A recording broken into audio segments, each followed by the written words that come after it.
The autonomous community of the Basque Country has just over 2 million inhabitants. It is a European region with a high level of autonomy and economic and social development. Largely as a result of the demands of the feminist or women's movement, public equality policies were initiated in the Basque Country in 1988 with the creation of the Basque Women's Institute, known as Emakunde.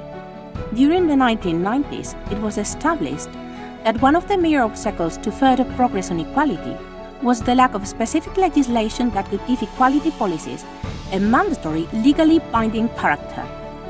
In response to this problem, Emakunde promoted and led a process to create a law of gender equality.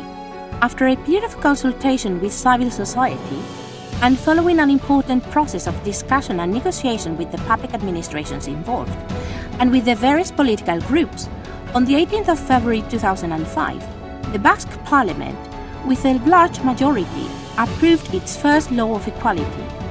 The first effect of which was that after the elections that year, for the first time in the history of the country, there was a greater number of women than men parliamentarians.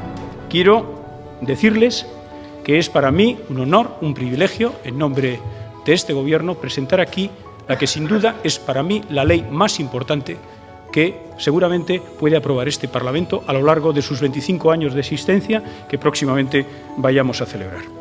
Along with Emakunde, the departments of the Basque government, the provincial and local administrations, the Basque Parliament and political groups, feminist and women's associations, civil society, as well as companies and organizations in the private sector, have all played and continue to play a vital role in the implementation of the Equality Act.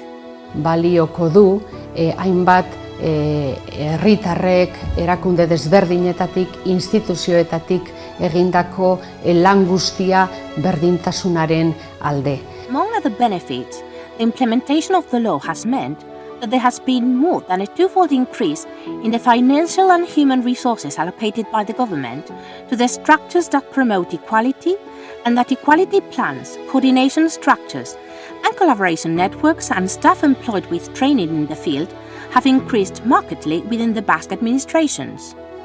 The number of companies and private organizations with awards for their commitment and work for equality has also increased exponentially. The main beneficiaries of the existence of the law and its application have been women, and in particular, those most affected by inequality. Although the law benefits all citizens, gender equality being a question of human rights and a key factor for good governance and people's social and economic development. The law has also led to more gender-sensitive public services, with the use of inclusive and non-sexist language, the incorporation and use of the gender variable in statistics, the adoption of rules with gender impact assessments and equality measures, the inclusion of equality clauses in contracts and grants, the creation of services and resources for women at risk of exclusion, victims of violence, etc., becoming widespread within a major part of the public administrations. The 10-year period since the implementation of the law have made clear its economic, political, institutional, and social sustainability.